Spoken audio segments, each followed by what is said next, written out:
राजस्थान में प्रशासनिक संभागीय व्यवस्था का प्रारंभ। राजस्थान में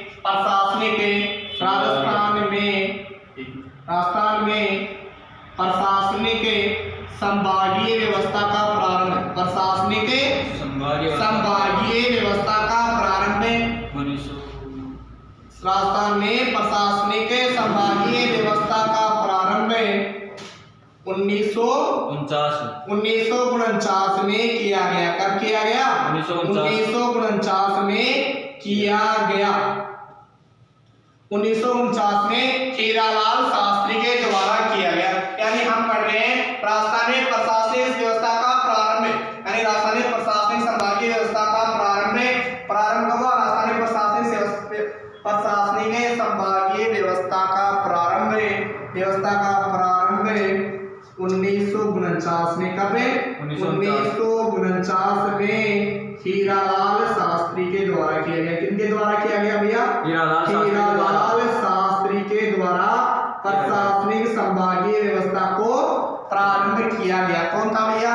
हीरालाल शास्त्री के द्वारा। कब किया गया? 1949 में हीरालाल शास्त्री के द्वारा प्रशासनिक संभागीय व्यवस्था को प्रारंभ किया गया। क्या पढ़ा? यानी संभागीय व्यवस्था का प्रारंभ कब हुआ? 1949 में हीरालाल शास्त्री के द्वारा प्रारंभ किया गया।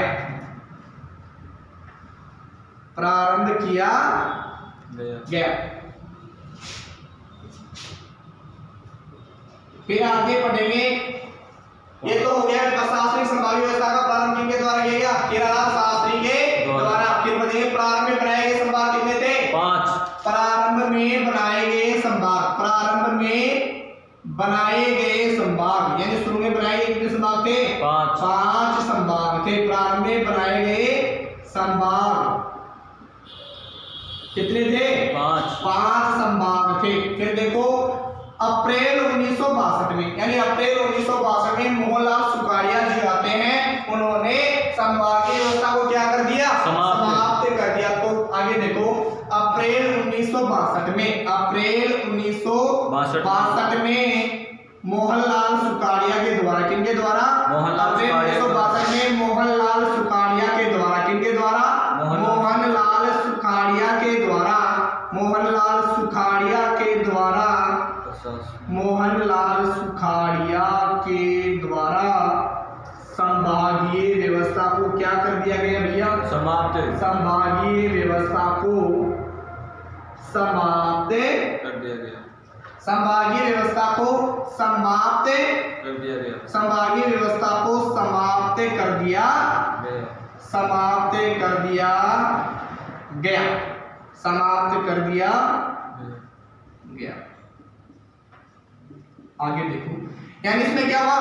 हीरालाल शास्त्री ने संभागीय व्यवस्था को प्रारंभ किया। फिर प्रारंभ में बनाए गए संभाग कहां से? फिर अप्रैल 1962 में मोहनलाल सुखाड़िया है, उन्होंने संभागीय व्यवस्था को क्या कर दिया? बंद कर दिया। क्या कर दिया? बंद कर दिया। फिर आगे को 26 जनवरी 1987 में 26 जनवरी 1987 में हरिदेव जोशी द्वारा। किनके द्वारा? हरिदेव जोशी द्वारा। हरिदेव जोशी है उनके द्वारा। हरिदेव जोशी द्वारा संभागीय व्यवस्था को क्या कर दिया? पुनः चालू कर दिया गया या लागू कर दिया गया। संभागीय व्यवस्था को हरिदेव जोशी द्वारा संभागीय व्यवस्था को पुनः लागू किया गया। व्यवस्था को क्या किया गया? फिर से चालू कर दिया गया। व्यवस्था को पुनः लागू किया गया।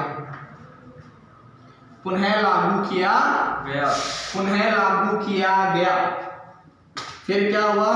लागू करने के बाद में छठवां संभाग कौन सा बनाया गया? तथा छठवां संभाग अजमेर बनाया गया। कौन सा बनाया गया? अजमेर। छठवां संभाग बनाया गया भैया अजमेर। छठवां संभाग अजमेर बनाया गया। कौन सा बनाया गया? अजमेर संभाग बनाया गया। छठवां संभाग अजमेर बनाया गया। फिर आगे देखो 4 जून 2005 4 जून 2005 में 4 जून 2005 में कब? 4 जून 2005 में किनके द्वारा? वसुंधरा राज्य के द्वारा। किनके द्वारा भैया? वसुंधरा राज्य के द्वारा। वसुंधरा राज्य के द्वारा 7वां संभाग। वसुंधरा राज्य के द्वारा नवीनतम यानी नया, कौन सा? नया 7वां संभाग, नवीनतम 7वां संभाग, नवीनतम 7वां संभाग अजमेर बनाया गया। क्या बनाया गया? नवीनतम 7वां संभाग क्या बनाया गया? भरतपुर बनाया गया। क्या बनाया गया? भरतपुर, सॉरी। नवीनतम 7वां संभाग क्या बनाया गया? 4 जून 2005 में वसुंधरा राज्य के द्वारा नवीनतम 7वां संभाग भरतपुर बनाया गया। 6वां संभाग कौन सा बनाया गया था? अजमेर बनाया गया था। 7वां संभाग वसुंधरा राज्य के द्वारा 7वां संभाग भरतपुर बनाया गया। फिर लिखो वर्तमान में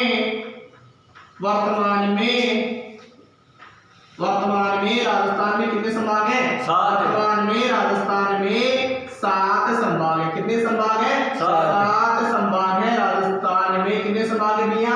7 संभाग है। आज हमने पढ़ा दोस्तों प्रशासनिक संभागीय व्यवस्था के बारे में। तो हमने पढ़ा राजस्थान में प्रशासनिक संभागीय व्यवस्था का प्रारंभ सन 1949 में हीरालाल शास्त्री के द्वारा किया गया। फिर उसमें प्रारंभ बनाए गए संभाग कितने थे? 5। फिर अप्रैल 1962 में मोहनलाल सुखाड़िया के द्वारा संभागीय व्यवस्था को क्या कर दिया गया? समाप्त कर दिया गया।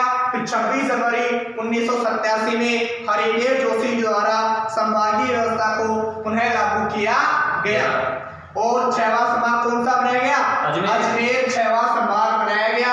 फिर 4 जून 2005 में वसुंधरा राज्य के द्वारा नवीनतम 7वां संभाग कौन सा बनाया गया? भरतपुर नवीनतम 7वां संभाग बनाया गया। वर्तमान में राजस्थान में कितने संभाग हैं? 7 संभाग हैं। अब हम पढ़ेंगे संभागों के बारे में। तो हम पहला संभाग पढ़ेंगे बीकानेर संभाग। कौन सा संभाग? बीकानेर संभाग। बीकानेर संभाग का हम आज अध्ययन करेंगे। देखो पहला टॉपिक था वो बीकानेर संभाग। पहला संभाग कौन सा है? बीकानेर संभाग। बीकानेर संभाग लिखो। बीकानेर संभाग। कौन सा संभाग? बीकानेर संभाग लिखो। इसमें देखो उसकी दिशा कौन सी है? उत्तरी। कौन सी दिशा है? उत्तरी दिशा है उत्तरी। कौन सी दिशा है? उत्तरी दिशा है। फिर इसका क्षेत्रफल कितना है? 64,708 वर्ग किलोमीटर इसका क्षेत्रफल है। 64,708 वर्ग किलोमीटर इसका क्या है भैया? क्षेत्रफल है।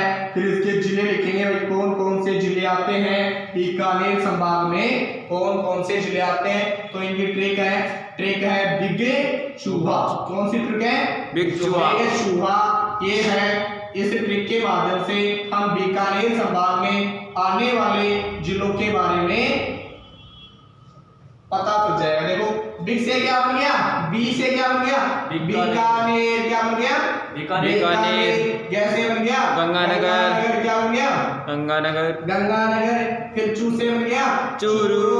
और फिर है से बन गया? हनुमानगढ़। यानी ये 4 जिले हैं। कौन से जिले हैं? 4 जिले हैं जो कौन से संभाग में आते हैं भैया? बीकानेर संभाग में आते हैं। बीकानेर, गंगानगर, चूरू और हनुमानगढ़। आगे देखो इसकी विशेष यानी इसमें विशेषता क्या है? इस संभाग की विशेषता क्या है? लिखो यह उत्तरी संभाग है। कौन सा संभाग है? उत्तरी संभाग। उत्तरी संभाग है। कौन सा संभाग है? उत्तरी संभाग है। उत्तरी संभाग है। आगे लिखो यह पूर्ण मरुस्थली संभाग है। यह पूर्ण मरुस्थली संभाग है। पूर्ण मरुस्थली संभाग है। मरुस्थली संभाग है। यानी क्या है? पूर्ण मरुस्थली संभाग है। आगे लिखो क्षेत्रफल की दृष्टि से। किसकी दृष्टि से? क्षेत्रफल की दृष्टि से लिखो। क्षेत्रफल की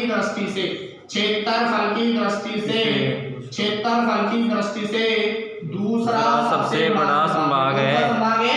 दूसरा सबसे बड़ा संभाग है। क्षेत्रफल की दृष्टि से दूसरा सबसे बड़ा संभाग है। आगे लिखो न्यूनतम अनुसूचित जनजाति वाला संभाग है। क्या है? अनुसूचित जनजाति वाला न्यूनतम अनुसूचित जनजाति वाला संभाग है। न्यूनतम अनुसूचित जनजाति वाला संभाग है। क्या है? न्यूनतम अनुसूचित जनजाति वाला संभाग है। जनजाति वाला संभाग है। आज हमने कौन सा संभाग पढ़ा? बीकानेर संभाग। बीकानेर संभाग में हमने पढ़ा दिशा कौन सी है? उत्तरी दिशा है। क्षेत्रफल है 64,708 किलोमीटर। जिले हैं जिलों की ट्रिगर बिग चूहा। तो बीकानेर बी से बन गया बीकानेर, गै से बन गया गंगानगर, चू से बन गया चूरू, है से बन गया हनुमानगढ़। इसकी विशेषता क्या है? यह उत्तरी संभाग है। क्या है? उत्तरी संभाग है। पूर्ण मरुस्थलीय संभाग है। क्षेत्रफल की दृष्टि से दूसरा सबसे बड़ा संभाग है। फिर न्यूनतम अनुसूचित जनजाति वाला संभाग है। आगे हम पढ़ेंगे दूसरा संभाग। कौन सा संभाग? जोधपुर संभाग। कौन सा संभाग पढ़ेंगे भैया? जोधपुर संभाग का हम अध्ययन करेंगे। ये तो हो गया था बीकानेर संभाग। तो जोधपुर संभाग कौन सा संभाग है? जोधपुर संभाग। जोधपुर संभाग कौन सा संभाग? जोधपुर संभाग। इसे क्या कहा जाता है? मारवाड़ संभाग कहा जाता है। क्या कहा जाता है? मारवाड़ संभाग। संभाग कहा जाता है। क्या कहा जाता है? मारवाड़ संभाग। मारवाड़ संभाग कहा जाता है। क्या कहा जाता है? मारवाड़ संभाग कहा जाता है। इसका क्षेत्रफल है दोस्तों इसका क्षेत्रफल है 1,17,800 किलोमीटर। सबसे ज्यादा क्षेत्रफल वाला संभाग कौन सा है? जोधपुर संभाग। जोधपुर संभाग है जिसका क्षेत्रफल सबसे ज्यादा है। सर्वाधिक क्षेत्रफल वाला संभाग है 1,17,800 वर्ग किलोमीटर। आगे देखो इसमें जिले कौन से आते हैं? जिले तो इसकी ट्रिक है जोशी के जापा में थाली बाजी। क्या बाजे? जोशी के जापा में जोशी के जापा में थाली बाजी। क्या बाजे? थाली। जोशी के जापा में थाली बाजे। इस ट्रिक के माध्यम से हमें जिलों का पता चल जाएगा। तो देखो जो से बन गया जोधपुर। क्या बन गया? जोधपुर। बा से बन गया बाड़मेर। क्या बन गया? बाड़मेर। जैसे बन गया जैसलमेर। क्या बन गया? जैसलमेर। जा से बन गया जैसलमेर। फिर बन गया सी से बन गया सिरोही। क्या बन गया? सिरोही। फिर जालोर। जा से क्या बन गया? जालोर। और फिर पाली। क्या बन गया? पाली। ये जिले हैं जो कौन से संभाग में आते हैं भैया? जोधपुर संभाग में आते हैं। जोधपुर, बाड़मेर, जैसलमेर, सिरोही, जालोर, पाली। अब लिखेंगे विशेष। विशेष में क्या बताया था? मारवाड़ संभाग। यह है इसे मारवाड़ संभाग में कहा जाता है। क्या कहा जाता है? इसे मारवाड़ संभाग में कहा जाता है। तो क्या बताया था? इसे मारवाड़ संभाग कहा जाता है। आगे क्या बताया था? क्षेत्रफल की दृष्टि से। किसकी दृष्टि से? क्षेत्रफल की दृष्टि से सबसे बड़ा संभाग। क्षेत्रफल की दृष्टि से सबसे बड़ा संभाग है। ये क्या है भैया? क्षेत्रफल की दृष्टि से सबसे बड़ा संभाग है। क्षेत्रफल की दृष्टि से सबसे बड़ा संभाग है। क्षेत्रफल की दृष्टि से सबसे बड़ा संभाग है। आगे क्या लिखवाया था? न्यूनतम जनसंख्या घनत्व। यानी ये क्या है? क्षेत्रफल की दृष्टि से सबसे बड़ा क्या है? संभाग है। और फिर आगे लिखो तीसरा पॉइंट है न्यूनतम जनसंख्या घनत्व वाला संभाग। न्यूनतम जनसंख्या घनत्व वाला संभाग। न्यूनतम जनसंख्या घनत्व वाला संभाग है। क्या है भैया? न्यूनतम जनसंख्या घनत्व वाला संभाग है। आगे क्या लिखवाया था? चौथा पॉइंट है जनगणना 2011 के अनुसार। क्या है? जनगणना 2011 के अनुसार सर्वाधिक जनसंख्या वृद्धि इसी संभाग की। कौन सी संभाग की? जोधपुर संभाग की। आगे लिखो जनगणना 2011 के अनुसार। किसके अनुसार? जनगणना 2011 के अनुसार सर्वाधिक जनसंख्या वृद्धि। जनगणना 2011 के अनुसार सर्वाधिक जनसंख्या वृद्धि क्या हुई? सर्वाधिक जनसंख्या वृद्धि इसी संभाग इसी संभाग की हुई। जनसंख्या वृद्धि इसी संभाग की, कौन सी संभाग की? जोधपुर संभाग की।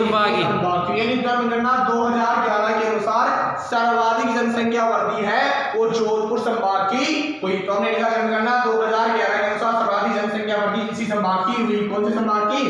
जोधपुर संभाग की हुई। सर्वाधिक जनसंख्या वृद्धि इसी संभाग की हुई। अब देखो दोस्तों, हमने पढ़ा, पहले तो पढ़ा जोधपुर संभाग, फिर हमने पढ़ा जोधपुर संभाग, इससे पहले बीकानेर संभाग, जोधपुर संभाग में हमने पढ़ा ये क्या है? मारवाड़ संभाग। ये क्या है? मारवाड़ संभाग। इसे मारवाड़ संभाग कहा जाता है। क्षेत्रफल इसका 1,17,800 वर्ग किलोमीटर।